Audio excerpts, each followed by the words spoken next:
Des Bryant, former Dallas Cowboy quarterback, played at Oklahoma State, is something. A good player, probably not a great player, but he said that the college football world is colluding against Nico Iamaleava. Now, collusion's a dirty word in the NFL because if you're colluding against a player, they have a union, and you can get in legal trouble for that.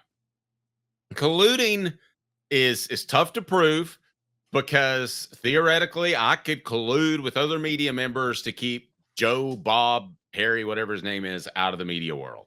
So it's really tough to prove, and you very rarely have written documentation of that. But I'll say this, he's exactly right. There is no question in my mind that the college football world colluded against Nico Iamaleava. And it's not illegal because there's no union, there's no law against collusion. And if you're telling me for a second that these coaches didn't call Josh Heupel and say, what could I be getting myself into? You're crazy.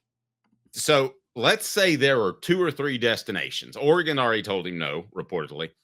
Let's say there are 2 or 3 destinations that would have paid him the $4 million, and they call around and ask about maybe not only Josh Heupel, but they call Sam Pittman and said, how have things been with Madden and the Iamaleava family? What do you expect them to say? Good Lord. I mean, Caleb is a fantastic employee, but if he sucked, then I would tell people that if they were looking for him to fill a position, yes, they colluded, and why the hell shouldn't they? Okay, but I think Des Bryant is making a much more nefarious, not nefarious. I think he's accusing the college football world of something much more sinister than just colluding because coaches were talking and they didn't want him, and then because of things they're hearing.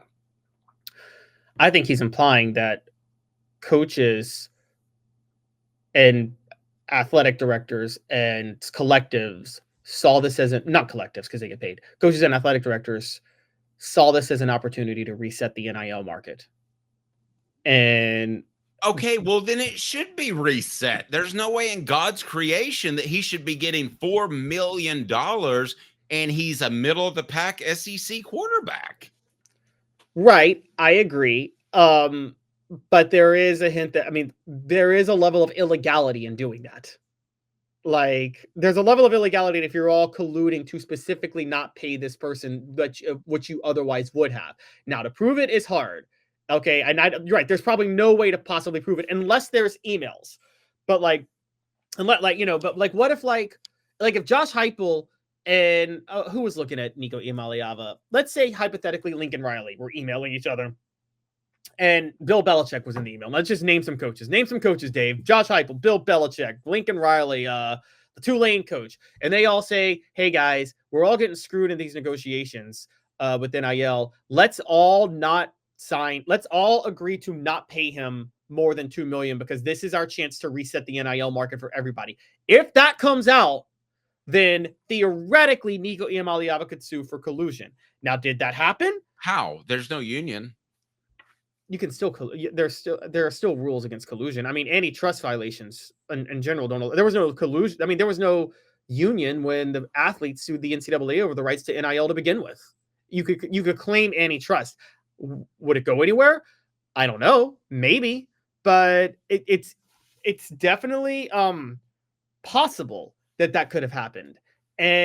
But let me put this out here. I don't think it did. Des Bryant's trying to recover for Nico because I think Des Bryant's blowing his money because I think Des Bryant's one of the dumbest people to ever play in the NFL himself. And I'm sorry, I know you're a Cowboy fan, Dave, but he just ain't the brightest bulb in the box. Everybody that goes to Valley Ranch loses about 20 IQ points. And Des Bryant had negative IQ points before he went to Valley Ranch. So he was dumb and Jerry Jones made him dumber. So it's one of those where I've told you this before. I think Tony Romo could have been as good as Troy Aikman if Des Bryant were as good as Michael Irvin, but Des Bryant was not as good as Michael Irvin because Michael Irvin was smart. It's absolutely not true. What the age collusion? Is it a thing? Is it something that the Iamaleava family could come back and try to sue Tennessee for what the H, Des Bryant? What the H? Wow, I've never worked hard on anything. What a cool life. For real? The Dave Hooker Show with Caleb Calhoun. Represented by T. Scott Jones. BanksandJones.com. Tennessee's trial attorney. From the Ted Russell Ford Lincoln Studio, East Tennessee's #1 volume and customer service dealer. Ted Russell Ford and TedRussellLincoln.net. Now to the Dave Hooker Show on Off the Hook Sports. There's no collusion in which Josh Heupel has a band of coaches together to say, we're going to change this thing. But there is collusion just in terms of if he got a phone call from anybody. But that technically could be collusion. But here's the thing, Caleb. You didn't need collusion because Nico Iamaleava played the whole thing out in public. You didn't need to call and secretly find out the dirt on Nico because his dad was all out there. Yes, I agree with you on that. I mean, his dad put everything on Front Street. By the way, okay, let's just put this out there. If Nico's dad is watching this, there's probably a chance he thinks he's going to get it in his mind that he could sue over this. Bring it on. Represented by Banks and Jones, Tennessee's trial attorney, BanksandJones.com. I promise you will win, Nick. What are the chances? No, not sue us. Oh, I mean, sue. Well, he can. No. I think there's a chance he hears us talking about this and his dumb self is like, "Oh, they did collude against my son. I'm going to go sue now." And try to sue the NCAA and try to sue college football coaches. I'm dead serious. He might actually think that. Okay, so with that in mind, I think that are we sure, Dave? That's not the next step. Are we sure they're not that the Iamaleavas are not going to try to claim collusion and sue college football as an entity and think they can do that, or maybe sue Tennessee and say Tennessee orchestrated some collusion against Nico? Okay. If they did so, it would be, I would think, after his college football career or that he's established at a school like UCLA, if they wanted to sue Tennessee. I'm kind of with our super chat buddy, Timothy, sue for what? I don't see grounds for it whatsoever, and we appreciate the super chat. Could he sue college football, the NCAA, whatever the hell that is nowadays? Yeah, sure. I mean, he could. I can sue Caleb because I don't like his bangs. Some people pointing out on the message board. But you can sue anybody for anything. It doesn't mean you're going to win. And they seem cash strapped. So I can tell you the university has plenty of money and has lawyers on retainer. I can tell you that when my whole thing went down with the Inky Johnson thing, I had journalism groups and foundations and all this stuff pledging to give me $5,000-$10,000, several of them, to sue the university. Well, it doesn't matter how much they pledged. The university had more, and you also hurt your reputation. So he would have to, first of all, be secure in a spot because whoever I can't remember the coach's name now at UCLA, but you're going to be, Foster, you're going to be even less likely to take him if he's suing the former team. You don't want to open up that can of worms. So I don't see that playing out. Deshaun Foster might. He's a little desperate at UCLA.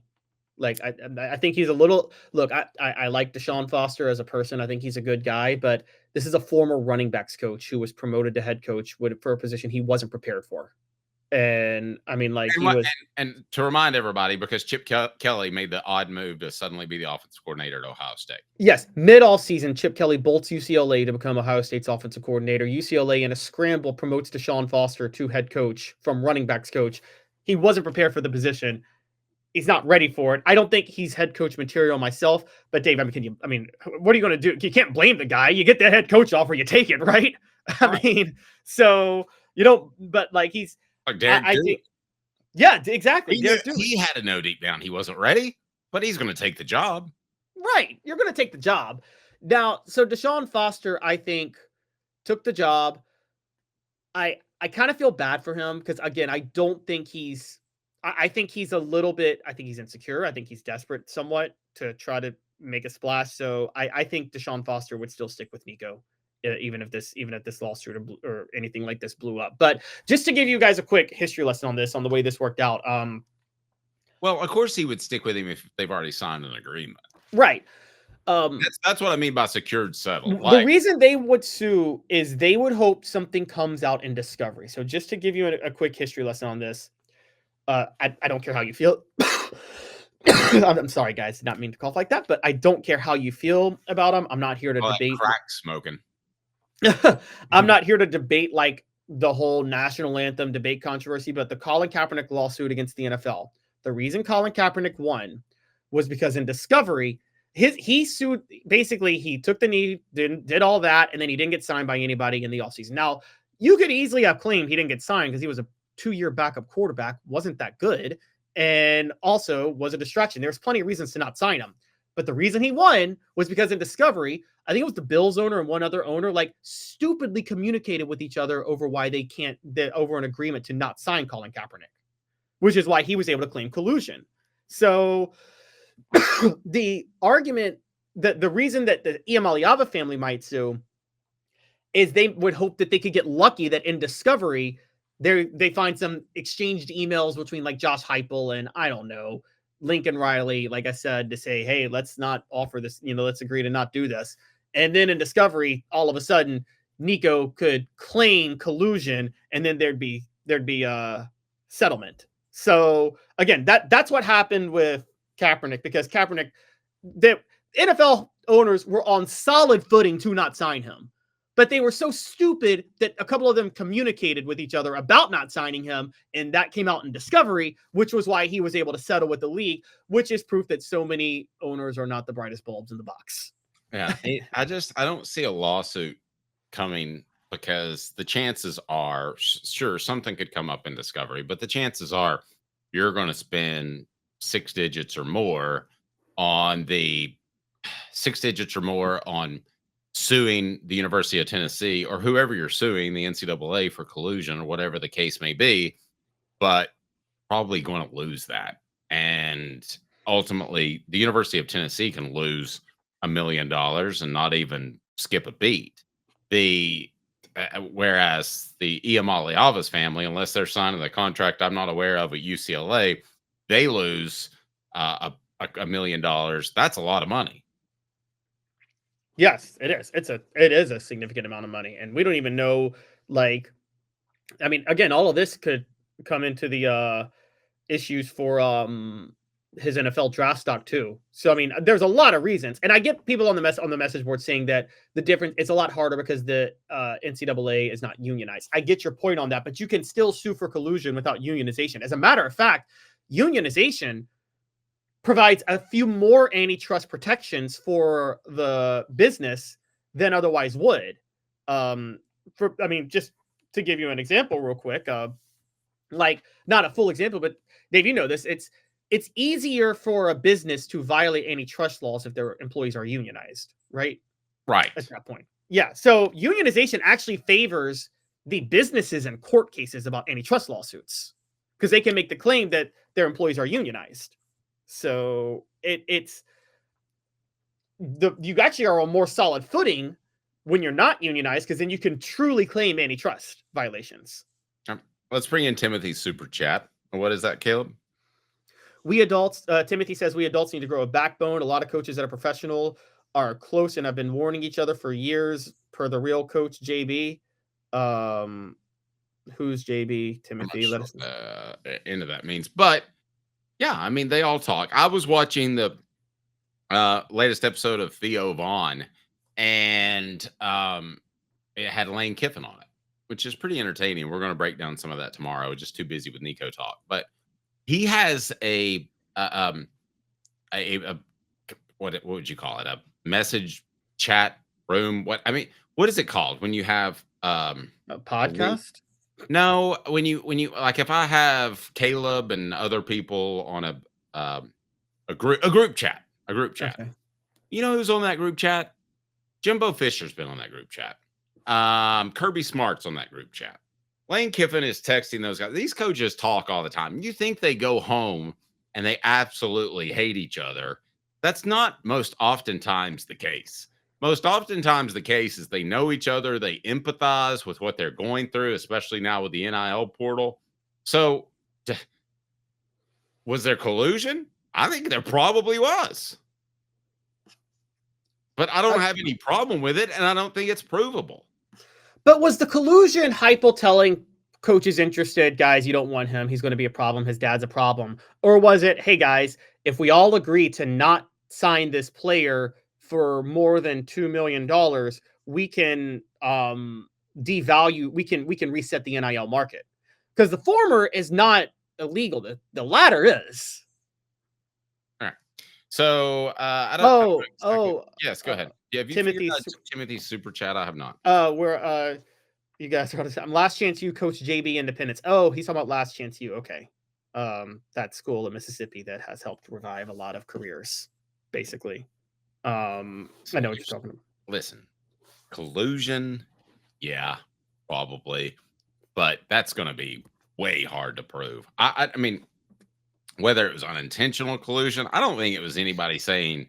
To me, collusion, Caleb, is this: if Josh Heupel calls UCLA and says, "Listen, if you agree to only pay Nico this much money, then I won't take the Joey Aguilar guy. We're working together to control the market." But just a simple review, somebody calling and saying, "How was he in your locker room?" to say that his dad was a big jackwagon, that's not collusion to me. That's just giving a job review. No, I agree, but that's why I said there is a difference. It depends on what's in the language in the emails.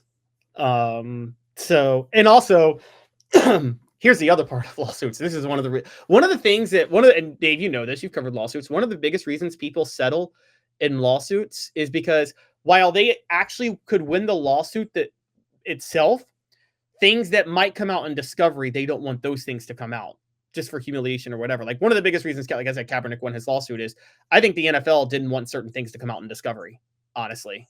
And it had nothing to do with colluding against Kaepernick, and they probably would have won that case, but it's like, there's probably some embarrassing things. So like, what if in discovery, like, I don't know, there's some like really like salacious emails that Josh Heupel sent, you know, like what if they like talk about like frat bro stuff to each other and he just doesn't want that out? I have trouble.